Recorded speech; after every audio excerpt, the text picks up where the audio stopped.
j'allais dire le président du mensonge, c'est quand même bien lui depuis 7 ans. S'il y a bien le président de l'appauvrissement, c'est quand même lui. Le pouvoir d'achat, le prix de l'électricité, de l'énergie, les difficultés qu'ont nos concitoyens pour aujourd'hui terminer les fins de mois. Enfin, je veux dire, on voit bien. Alors peut-être qu'il a été très bon pour les classes supérieures du pays et que les riches, entre guillemets, continuent de s'enrichir. Mais les pauvres continuent de s'appauvrir. Et donc c'est lui le président de l'appauvrissement de la France.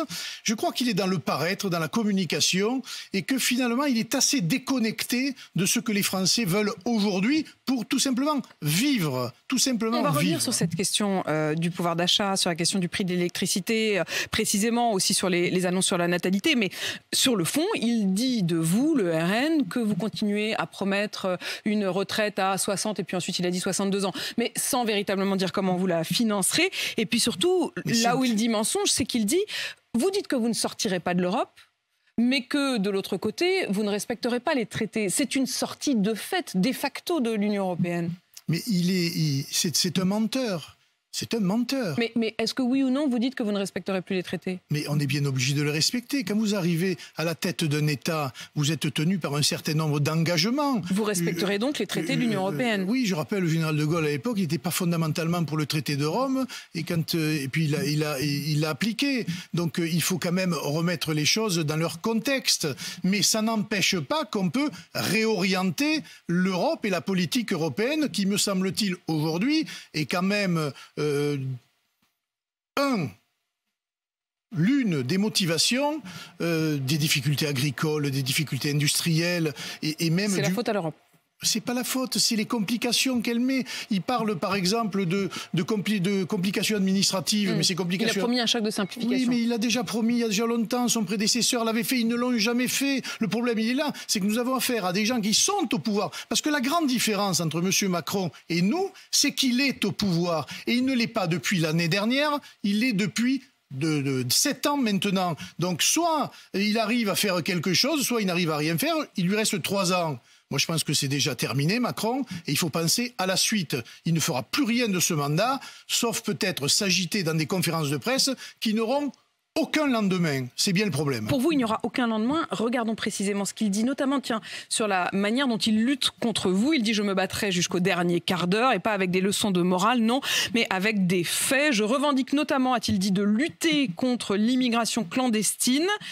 Ce n'est pas être du Rassemblement national que de faire cela. Mais en revanche, si vous ne le faites pas, alors vous pavez le chemin au Rassemblement national. Au fond, il dit sur ce point-là, vous coupez l'herbe sous le pied. Mais ce n'est pas une histoire de Rassemblement national, c'est une histoire de réalité politique, sociale, humaine. Est-ce que vous estimez que oui ou non, il lutte, il se donne les moyens de lutter contre l'immigration clandestine? C'est sous son mandat qu'on n'a jamais eu autant d'immigration clandestine. Donc il ne lutte pas. Peut-être a-t-il pris conscience aujourd'hui que ça va aller de plus en plus mal à l'avenir.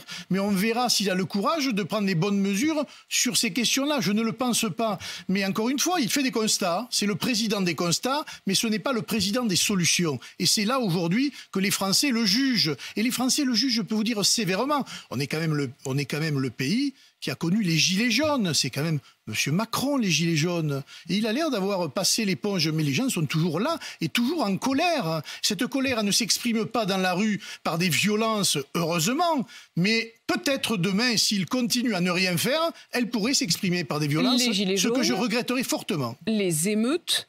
Il est revenu sur les émeutes quelques mois après et avec le recul, il dit qu'il n'est pas d'accord avec ce que vous ou la droite plus classique avez estimé, c'est-à-dire un lien avec les questions d'immigration. Voilà les propos d'Emmanuel Macron hier. Il dit c'était des jeunes de nationalité française, pour une grande majorité nés en France. Le problème, c'est surtout l'oisiveté des jeunes qui n'avaient pas la chance d'avoir des familles qui les emmènent en vacances à la mer ou à la montagne. Ils s'ennuyaient.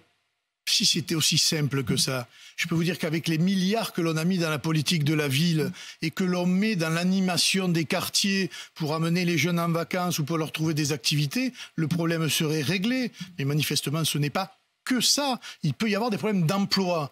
Moi, à Perpignan, j'ai des quartiers où vous avez des taux de chômage records. Et oui, il faut aller aider un certain nombre de jeunes à trouver un emploi pour qu'ils puissent se réaliser dans leur vie. Sinon, effectivement, ils sont pris en main par les mafias locales. Ils finissent le plus souvent dans les trafics de drogue et dans la délinquance. De ce point de vue-là, vous estimez qu'ils sont même victimes? Oui, oui, souvent. Bon, mais il faut pour reprendre les choses en main, avoir une politique, j'allais dire, d'autorité. Il faut aller dans ces quartiers en remettant la France et les valeurs de notre République au centre de ce contrat social. C'est ce qu'il a dit. Oui, remettre la nation, l'école, la culture, l'enseignement de la Marseillaise. J'attends de voir. Par exemple, sur l'uniforme, je l'avais demandé d'ailleurs Votre ville à la est rentrée. candidate. La ville a été même choisie par monsieur Attal. On va voir comment ça se passe. Ça ne réglera pas tout, mais c'est un premier pas vers le retour de l'autorité à l'école. Mais il faut pouvoir le faire. Et on voit bien qu'il y a des freins, qu'il y a des pesanteurs administratives à cela. Et on va voir comment monsieur Attal gère juste cette question-là. C'est de l'expérimentation, hein, c'est pas une mesure générale.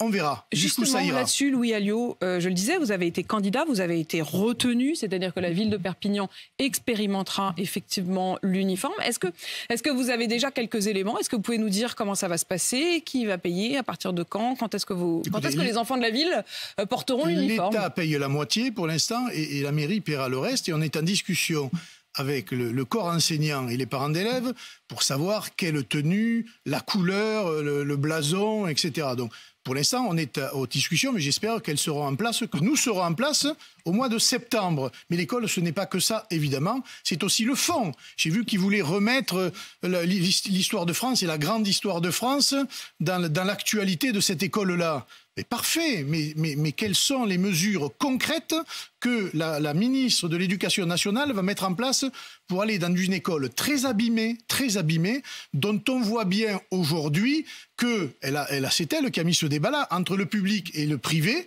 Il y a malheureusement une différence de taille. Moi, j'ai fait toute ma scolarité à l'école publique.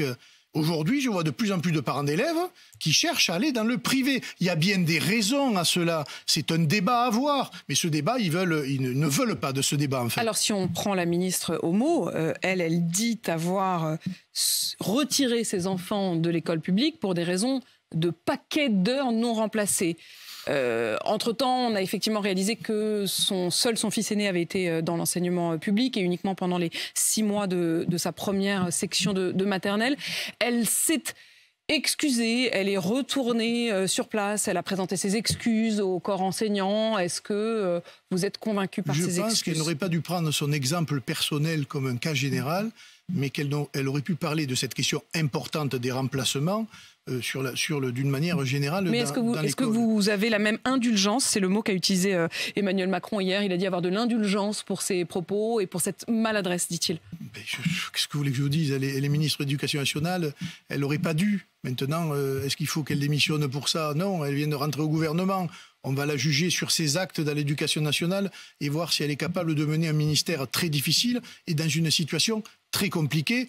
Je rappelle qu'il y a eu quand même 2 professeurs assassinés par l'islamisme radical et que ces questions-là sont au cœur aujourd'hui du contrat éducatif et de l'éducation dans toutes les écoles. Le théâtre, l'histoire de l'art... Le théâtre, on l'avait hier à la télévision. Pour vous, le théâtre pour les enfants, est-ce que c'est une bonne chose? Est-ce que c'est une bonne façon? L'accès aussi aux grands textes, a dit Emmanuel Macron, l'histoire de l'art? Oui, mais l'histoire de l'art, je pense qu'il faut effectivement qu'on l'apprenne. Mais le théâtre, par exemple, nous en faisions il n'y a pas si longtemps que ça. Quand j'étais à l'école primaire ou même au collège, on faisait du théâtre. Bon, et on a l'impression de redécouvrir des choses qui fonctionnent et qui, effectivement, peuvent donner de l'assurance aux gamins. Mais si je vous écoute, au fond, quand même, vous trouvez que c'est pas mal, quoi. Mais c'est notre programme.